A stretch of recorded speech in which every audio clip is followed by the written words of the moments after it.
Y ¿saben qué? Estamos felices y de manteles largos porque nos acompaña una vez más en el estudio Arturo Ávila Naya, presidente de IBN y además fundador y editor también de B-Analytics o B-Analytics, para poder hablarnos sobre la presentación de un nuevo suplemento. Habíamos platicado del primero. Bienvenido, me da mucho gusto que estés aquí otra vez. El gusto es nuestro, Paola. Muchísimas gracias por la invitación. Platícanos cómo le está yendo al suplemento y qué tema tienen en esta ocasión. La verdad se nos está yendo muy bien.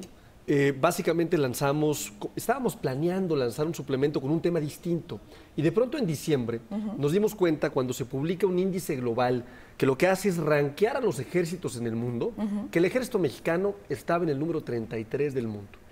La sorpresa fue importante y dijimos, bueno, vamos a investigar un poquito más. Nos dimos cuenta también que ese mismo índice lo rankeaba en el número 4 de América y en el número 2 de América Latina. Decidimos que este equipo multidisciplinario que tenemos en B-Analytics analizara el caso para entender qué estaba sucediendo y por qué aparecía tan bien rankeado. La sorpresa fue muy interesante. El primer dato importante es que con el 0.67% del Producto Interno Bruto de nuestro país, que es una eficiencia enorme, se logra un ejército también rankeado. ¿Por qué lo digo? Porque los ejércitos en el mundo invierten el 1.23% de su Producto Interno Bruto. Wow. Esto quiere decir el doble. Que el ejército y las Fuerzas Armadas en nuestro país tienen una enorme eficiencia en el gasto público. No solamente una enorme eficiencia en el gasto público, nos pusimos a revisar también variables de qué tanto invertían básicamente en investigación y desarrollo, de cuánto de esto que hacían tenían como estado de fuerza, y las sorpresas fueron muy gratas. El Ejército Mexicano y las Fuerzas Armadas en México están haciendo una labor que los posiciona como la institución más confiable de nuestro país y también como la institución con una burocracia o con una admisión pública o con profesionistas que han sabido hacer las cosas no solamente en México, sino comparado con datos en el mundo.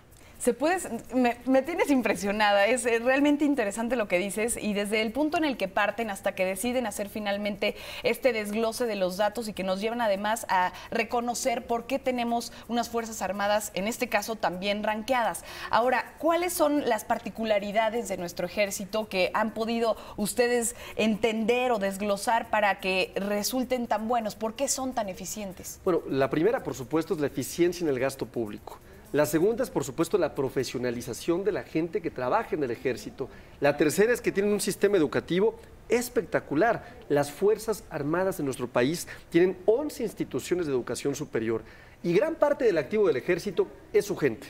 Es decir, con poco hacen grandes cosas. Pero además, un dato muy interesante es que México es mucho más eficiente en el gasto corriente que países como Brasil, como Argentina, como Colombia. Es decir, logra una eficiencia del 17.47% en comparación con estos países. Entonces, es un ejército que, imagínate tú, si le invirtiéramos el 1.23%, que es el promedio de lo que se invierte en el mundo, pues sería un éxito también, tendríamos un gran ejército. De hecho, hicimos prospectiva, y en la prospectiva estaría situado en el número 10 del mundo, si lograran básicamente aumentar el gasto para el ejército y las Fuerzas Armadas en nuestro país. Wow.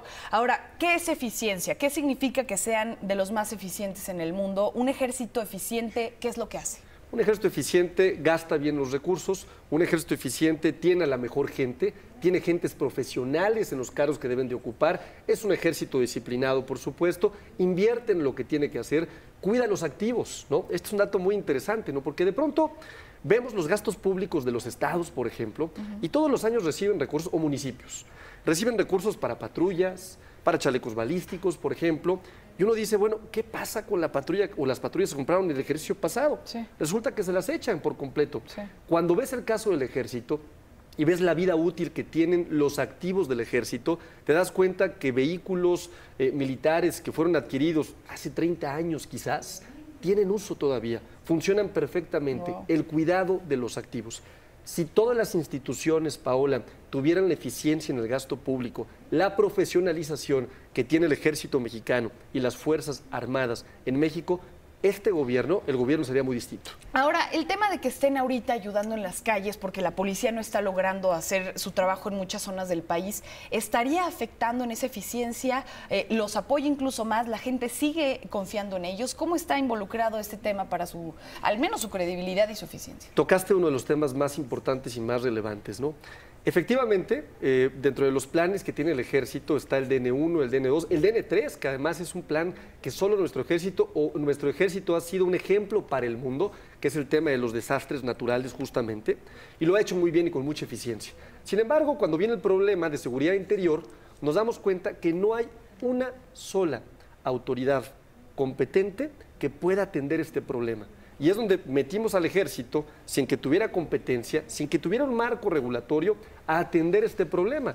Por eso la importancia de que se apruebe la Ley de Seguridad Interior en el corto plazo y, por supuesto, darle las herramientas a la mejor institución que tenemos en nuestro país, claro, y que no hay duda, para poder atender este problema. Y no meterles el pie y mejor enseñarle a nuestros policías a que sean igual de eficientes. Pues ahí está. Muchísimas gracias, Arturo Ávila Anaya, presidente de IBN y fundador y editor de V-Analytics. Estamos felices de tenerte. Invitarlos hoy. Tendremos un evento con las 51 personas más influyentes de las Fuerzas Armadas de México y el mundo. Será a las 8:30 de la noche y será transmitido a través de plataformas digitales de V-Analytics y de Facebook y de Excelsior también. Perfecto, pues ahí estamos bien pendientes a las 8:30 a través de nuestros medios de comunicación. Muchas gracias y nos vemos.